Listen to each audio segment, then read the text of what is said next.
श्रेयादित्यकवचम् उदयाचलमागत्य वेदरूपमनामयं तुष्टावपरया भक्त्या वालखिल्यादिभिर्वृतं देवासुरैः सदा वन्द्यं ग्रहैश्च परिवेष्टितं ध्यायन्निस्तुवन् पठन्नाम यः सूर्यकवचं सदा घृणिः पातु शिरोदेशं सूर्यः फालं च पातु मे आदित्यो लोचने पातु श्रुते पातु प्रभाकरः घ्राणं पातु सदा भानुः अर्कः पातु मुखं तथा जिह्वां पातु जगन्नाथः कण्ठं पातु विभावसुः स्कन्धौ ग्रहपतिः पातु भुजौ पातु प्रभाकरः अहस्करः पातु हस्तौ हृदयं पातु भानुमान् मध्यं च पातु सप्ताश्वो नाभिं पातु नभोमणिः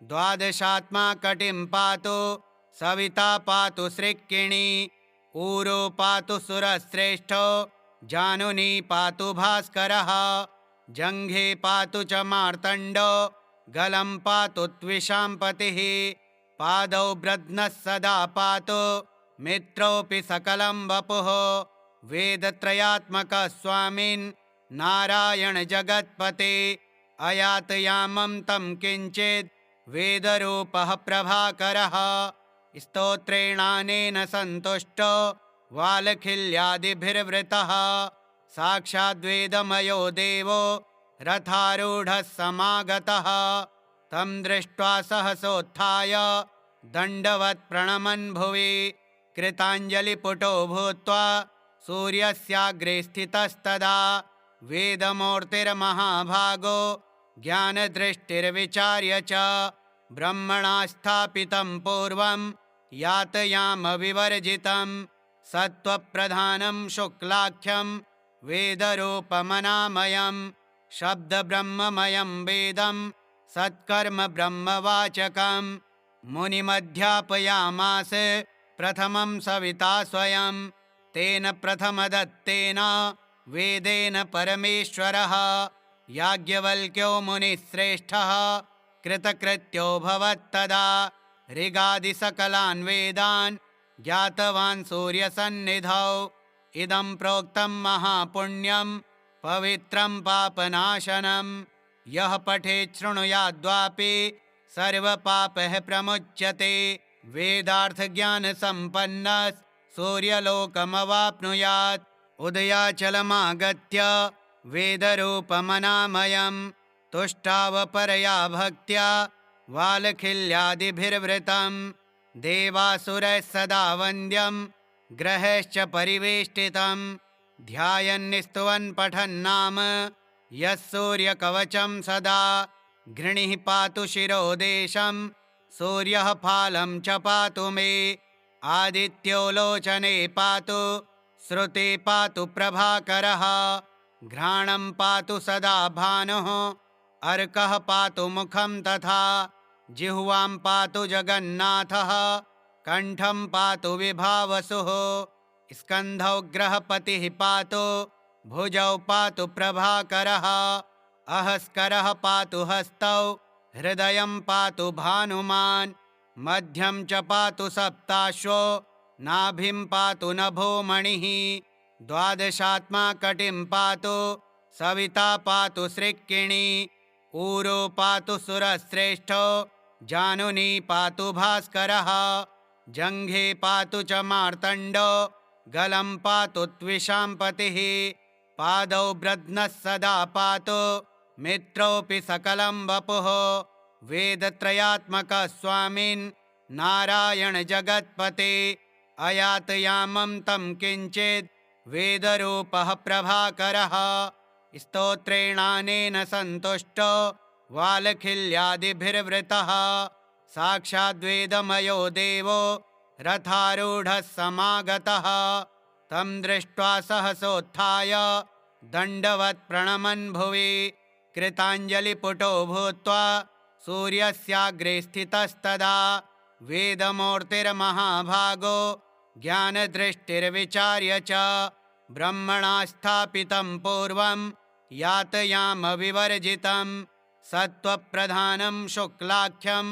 वेदरूपमनामयं शब्दब्रह्ममयं वेदं सत्कर्म ब्रह्मवाचकं मुनिमध्यापयामास प्रथमं सविता स्वयं तेन प्रथमदत्तेन वेदेन परमेश्वरः याज्ञवल्क्यो मुनिश्रेष्ठः कृतकृत्योऽभवत्तदा ऋगादिसकलान् वेदान् ज्ञातवान् सूर्यसन्निधौ इदं प्रोक्तं महापुण्यं पवित्रं पापनाशनं यः पठेत् शृणुयाद्वापि सर्वपापः प्रमुच्यते वेदार्थज्ञानसम्पन्नः सूर्यलोकमवाप्नुयात् उदयाचलमागत्य वेदरूपमनामयं तुष्टावपरया भक्त्या वालखिल्यादिभिर्वृतं देवासुरैः सदा वन्द्यं ग्रहैश्च परिवेष्टितं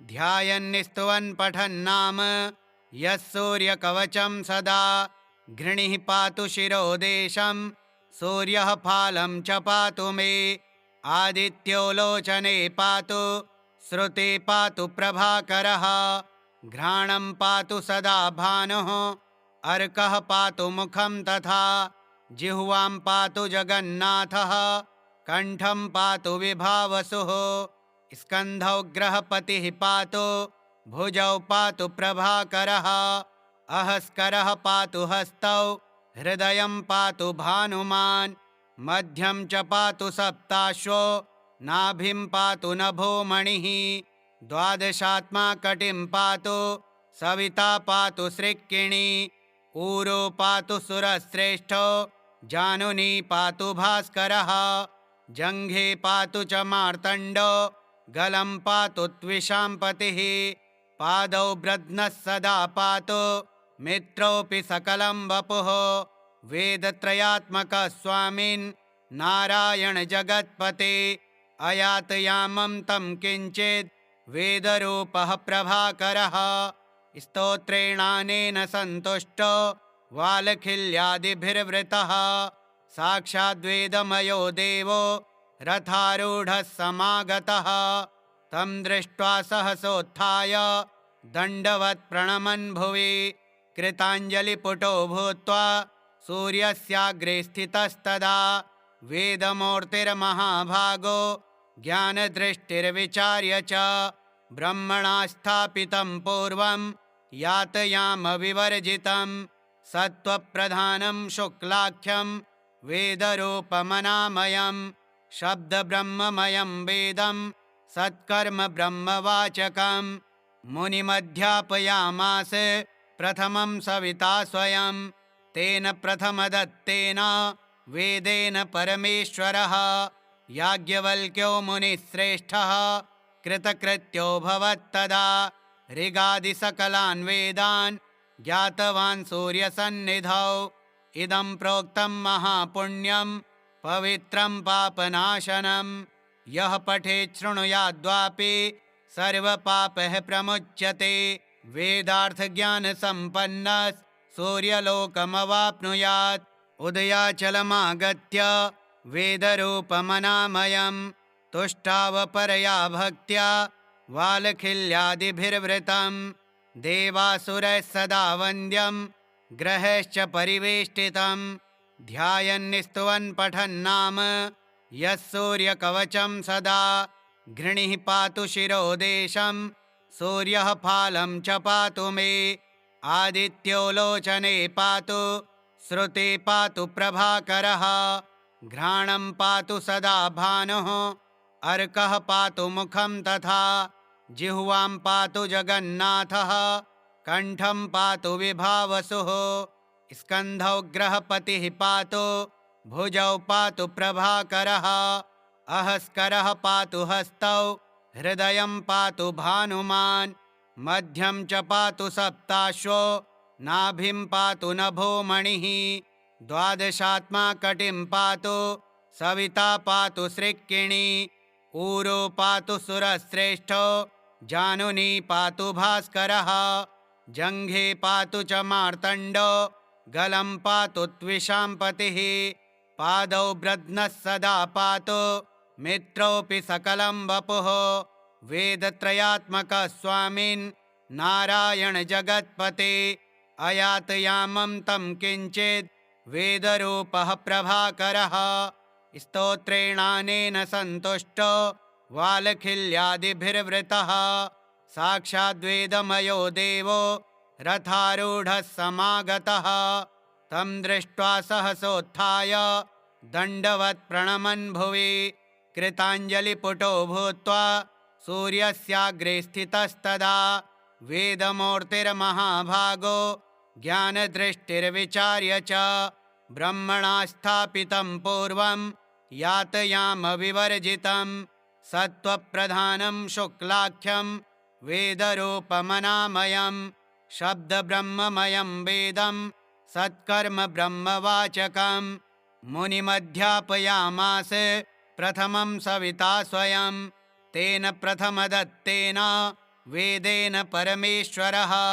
याज्ञवल्क्यो मुनिश्रेष्ठः कृतकृत्योऽभवत्तदा ऋगादिसकलान् वेदान् ज्ञातवान् सूर्यसन्निधौ इदं प्रोक्तं महापुण्यं पवित्रं पापनाशनं यः पठेत् शृणुयाद्वापि सर्वपापः प्रमुच्यते वेदार्थज्ञानसम्पन्नः सूर्यलोकमवाप्नुयात् उदयाचलमागत्य वेदरूपमनामयं तुष्टावपरया भक्त्या वालखिल्यादिभिर्वृतं देवासुरः सदा वन्द्यं ग्रहैश्च परिवेष्टितं ध्यायन्निस्तुवन् पठन्नाम यः सूर्यकवचं सदा घृणिः पातु शिरोदेशं सूर्यः फालं च पातु मे आदित्यो लोचने पातु श्रुते पातु प्रभाकरः घ्राणं पातु सदा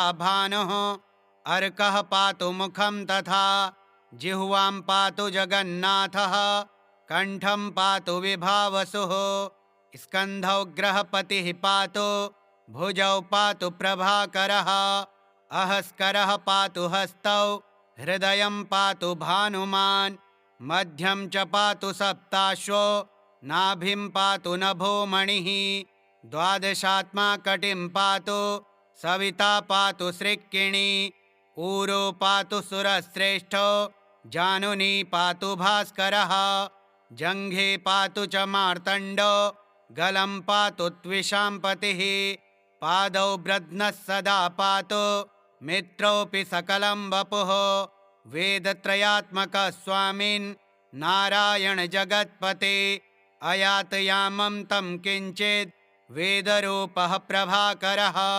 स्तोत्रेणानेन सन्तुष्टो वालखिल्यादिभिर्वृतः साक्षाद्वेदमयो देवो रथारूढः समागतः तं दृष्ट्वा सहसोत्थाय दण्डवत् प्रणमन् भुवि कृताञ्जलिपुटो भूत्वा सूर्यस्याग्रे स्थितस्तदा वेदमूर्तिर्महाभागो ज्ञानदृष्टिर्विचार्य च ब्रह्मणा स्थापितं पूर्वं यातयामविवर्जितं सत्त्वप्रधानं शुक्लाख्यं वेदरूपमनामयं शब्दब्रह्ममयं वेदं सत्कर्म ब्रह्मवाचकं मुनिमध्यापयामास प्रथमं सविता स्वयं तेन प्रथमदत्तेन वेदेन परमेश्वरः याज्ञवल्क्यो मुनिश्रेष्ठः कृतकृत्योऽभवत्तदा ऋगादिसकलान् वेदान् ज्ञातवान् सूर्यसन्निधौ इदं प्रोक्तं महापुण्यं पवित्रं पापनाशनं यः पठेत् शृणुयाद्वापि सर्वपापः प्रमुच्यते वेदार्थज्ञानसम्पन्नः सूर्यलोकमवाप्नुयात् उदयाचलमागत्य वेदरूपमनामयं तुष्टावपरया भक्त्या वालखिल्यादिभिर्वृतं देवासुरः सदा वन्द्यं ग्रहैश्च परिवेष्टितं ध्यायन्निस्तुवन् पठन्नाम यः सूर्यकवचं सदा घृणिः पातु शिरोदेशं सूर्यः फालं च पातु मे आदित्यो लोचने पातु श्रुते पातु प्रभाकरः घ्राणं पातु सदा भानुः अर्कः पातु मुखं तथा जिह्वां पातु जगन्नाथः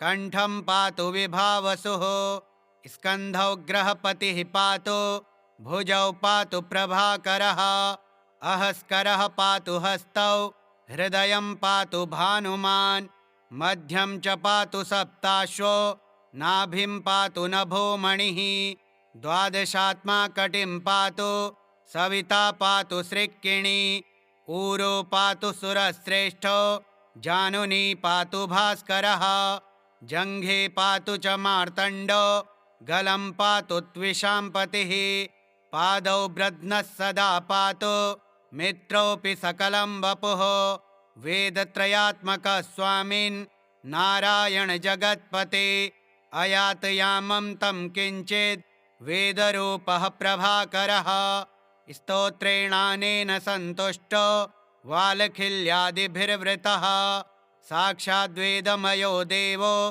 रथारूढः समागतः तं दृष्ट्वा सहसोत्थाय दण्डवत् प्रणमन् भुवि कृताञ्जलिपुटो भूत्वा सूर्यस्याग्रे स्थितस्तदा वेदमूर्तिर्महाभागो ज्ञानदृष्टिर्विचार्य च ब्रह्मणा स्थापितं पूर्वं यातयामविवर्जितं सत्त्वप्रधानं शुक्लाख्यं वेदरूपमनामयं शब्दब्रह्ममयं वेदं सत्कर्म ब्रह्मवाचकं मुनिमध्यापयामास प्रथमं सविता स्वयं तेन प्रथमदत्तेन वेदेन परमेश्वरः याज्ञवल्क्यो मुनिश्रेष्ठः कृतकृत्यो भवत्तदा ऋगादिसकलान् वेदान् ज्ञातवान् सूर्यसन्निधौ इदं प्रोक्तं महापुण्यं पवित्रं पापनाशनं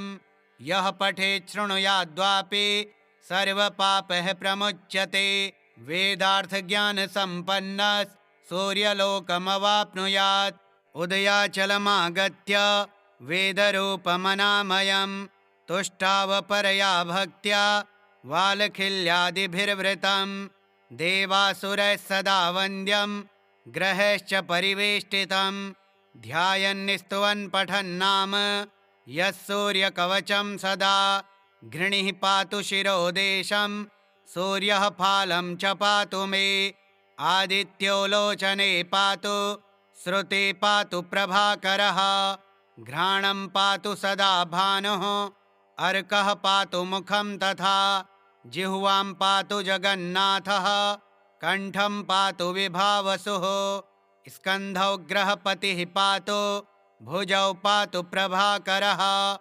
अहस्करः पातु हस्तौ हृदयं पातु भानुमान् मध्यं च पातु सप्ताश्वो नाभिं पातु नभोमणिः द्वादशात्मा कटिं पातु सविता पातु सृक्किणी ऊरो पातु सुरश्रेष्ठो जानुनी पातु भास्करः जङ्घे पातु च मार्तण्डो गलं पातु त्विषाम्पतिः पादौ ब्रध्नः सदा पातु मित्रोऽपि सकलं वपुः वेदत्रयात्मकः स्वामिन् नारायण जगत्पते अयातयामं तं किञ्चित् वेदरूपः प्रभाकरः स्तोत्रेणानेन सन्तुष्टो वालखिल्यादिभिर्वृतः साक्षाद्वेदमयो देवो रथारूढः समागतः तं दृष्ट्वा सहसोत्थाय दण्डवत् प्रणमन् भुवि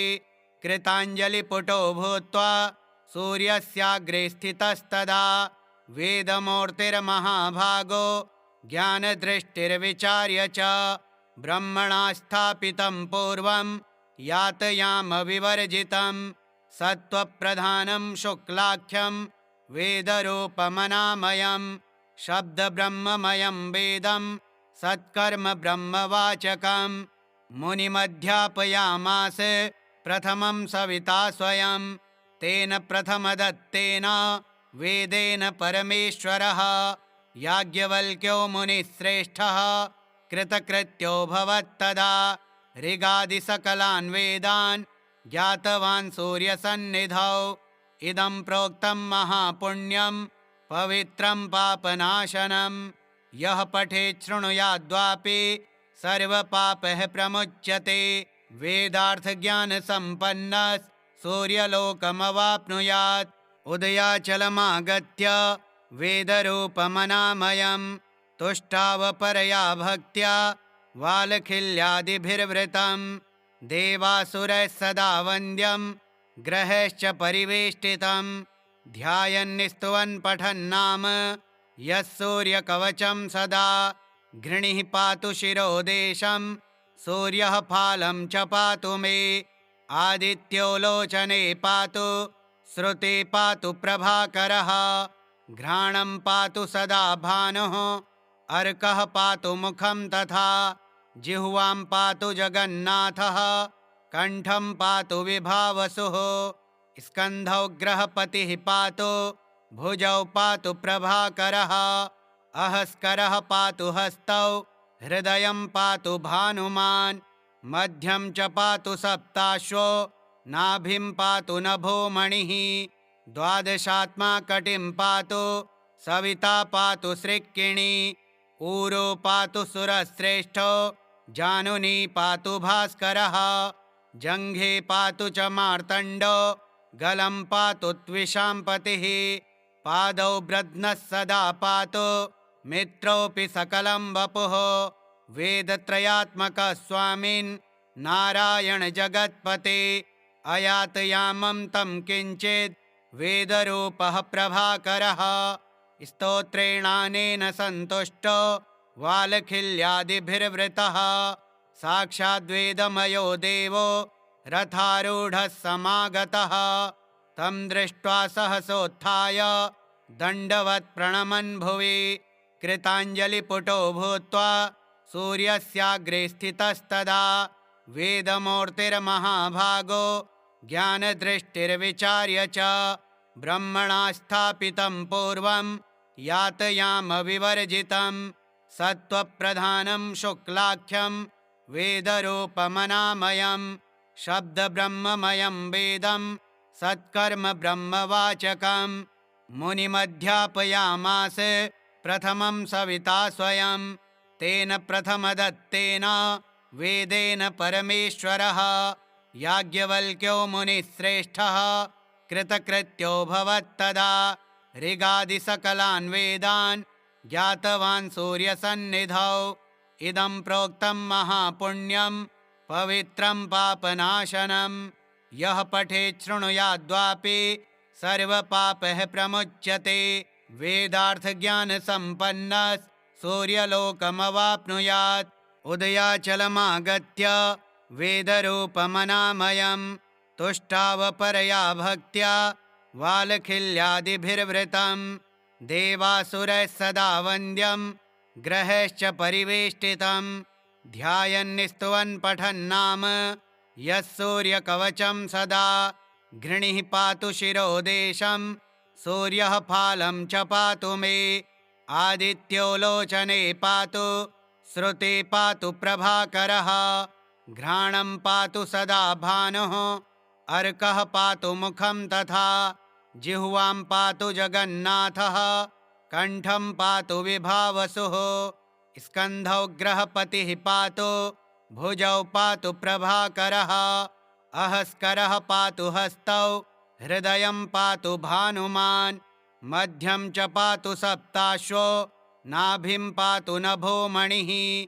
द्वादशात्मा कटिं पातु सविता पातु सृक्किणी। ऊरो पातु सुरश्रेष्ठो जानुनी पातु भास्करः। जङ्घे पातु च मार्तण्डो गलं पातु त्विषाम्पतिः। पादौ ब्रध्नः सदा पातु मित्रोऽपि सकलं वपुः। वेदत्रयात्मकः स्वामिन् नारायण जगत्पते। अयातयामं तं किञ्चित् वेदरूपः प्रभाकरः। स्तोत्रेणानेन सन्तुष्टो वालखिल्यादिभिर्वृतः। साक्षाद्वेदमयो देवो रथारूढः समागतः। तं दृष्ट्वा सहसोत्थाय दण्डवत् प्रणमन् भुवि। कृताञ्जलिपुटो भूत्वा सूर्यस्याग्रे स्थितस्तदा। वेदमूर्तिर्महाभागो ज्ञानदृष्टिर्विचार्य च ब्रह्मणा स्थापितं पूर्वं यातयामविवर्जितं सत्त्वप्रधानं शुक्लाख्यं वेदरूपमनामयं शब्दब्रह्ममयं वेदं सत्कर्म ब्रह्मवाचकं मुनिमध्यापयामास प्रथमं सविता स्वयं तेन प्रथमदत्तेन वेदेन परमेश्वरः याज्ञवल्क्यो मुनिश्रेष्ठः कृतकृत्यो भवत्तदा ऋगादिसकलान् वेदान् ज्ञातवान् सूर्यसन्निधौ इदं प्रोक्तं महापुण्यं पवित्रं पापनाशनं यः पठेत् शृणुयाद्वापि सर्वपापः प्रमुच्यते वेदार्थज्ञानसम्पन्नः सूर्यलोकमवाप्नुयात् उदयाचलमागत्य वेदरूपमनामयं तुष्टावपरया भक्त्या वालखिल्यादिभिर्वृतं देवासुरः सदा वन्द्यं ग्रहैश्च परिवेष्टितं ध्यायन्निस्तुवन् पठन्नाम यः सूर्यकवचं सदा घृणिः पातु शिरोदेशं सूर्यः फालं च पातु मे आदित्यो लोचने पातु श्रुते पातु प्रभाकरः घ्राणं पातु सदा भानुः अर्कः पातु मुखं तथा जिह्वां पातु जगन्नाथः कण्ठं पातु विभावसुः स्कन्धौ ग्रहपतिः पातु भुजौ पातु प्रभाकरः अहस्करः पातु हस्तौ हृदयं पातु भानुमान् मध्यं च पातु सप्ताश्वो नाभिं पातु नभोमणिः द्वादशात्मा कटिं पातु सविता पातु सृक्किणी ऊरो पातु सुरश्रेष्ठो जानुनी पातु भास्करः जङ्घे पातु च मार्तण्डो गलं पातु त्विषाम्पतिः पादौ ब्रध्नः सदा पातु मित्रोऽपि सकलं वपुः वेदत्रयात्मकः स्वामिन् नारायण जगत्पते अयातयामं तं किञ्चित् वेदरूपः प्रभाकरः स्तोत्रेणानेन सन्तुष्टो वालखिल्यादिभिर्वृतः साक्षाद्वेदमयो देवो रथारूढः समागतः तं दृष्ट्वा सहसोत्थाय दण्डवत् प्रणमन् भुवि कृताञ्जलिपुटो भूत्वा सूर्यस्याग्रे स्थितस्तदा वेदमूर्तिर्महाभागो ज्ञानदृष्टिर्विचार्य च ब्रह्मणा स्थापितं पूर्वं यातयामविवर्जितं सत्त्वप्रधानं शुक्लाख्यं वेदरूपमनामयं शब्दब्रह्ममयं वेदं सत्कर्म ब्रह्मवाचकं मुनिमध्यापयामास प्रथमं सविता स्वयं तेन प्रथमदत्तेन वेदेन परमेश्वरः याज्ञवल्क्यो मुनिश्रेष्ठः कृतकृत्यो भवत्तदा ऋगादिसकलान् वेदान् ज्ञातवान् सूर्यसन्निधौ इदं प्रोक्तं महापुण्यं पवित्रं पापनाशनं यः पठेत् शृणुयाद्वापि सर्वपापः प्रमुच्यते वेदार्थज्ञानसम्पन्नः सूर्यलोकमवाप्नुयात् उदयाचलमागत्य वेदरूपमनामयं तुष्टावपरया भक्त्या वालखिल्यादिभिर्वृतं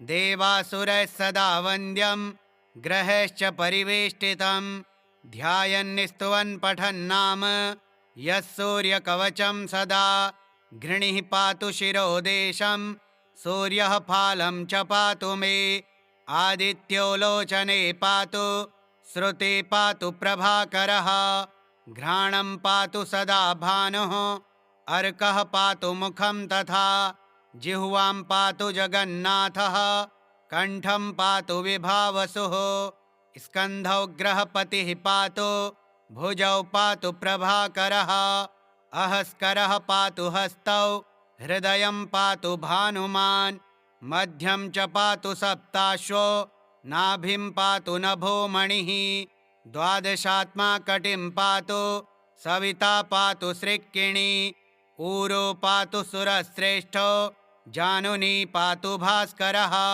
जङ्घे पातु च मार्तण्डो गलं पातु त्विषाम्पतिः पादौ ब्रध्नः सदा पातु मित्रोऽपि सकलं वपुः वेदत्रयात्मकः स्वामिन् नारायण जगत्पते अयातयामं तं किञ्चित् वेदरूपः प्रभाकरः स्तोत्रेणानेन सन्तुष्टो वालखिल्यादिभिर्वृतः साक्षाद्वेदमयो देवो रथारूढः समागतः तं दृष्ट्वा सहसोत्थाय दण्डवत् प्रणमन् भुवि कृताञ्जलिपुटो भूत्वा सूर्यस्याग्रे स्थितस्तदा वेदमूर्तिर्महाभागो ज्ञानदृष्टिर्विचार्य च ब्रह्मणा स्थापितं पूर्वं यातयामविवर्जितं सत्त्वप्रधानं शुक्लाख्यं वेदरूपमनामयं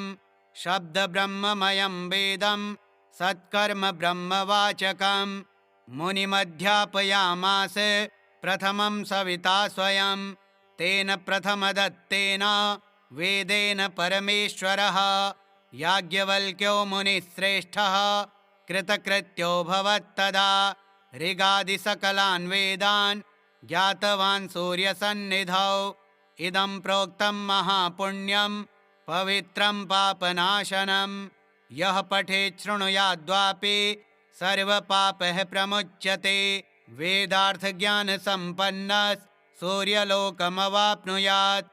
श्रीस्कन्दपुराणे गौरीखण्डे आदित्यकवचं श्री आदित्यार्पणमस्तु। ॐ श्री आदित्याय नमः। ॐ श्री सूर्यनारायणाय नमः।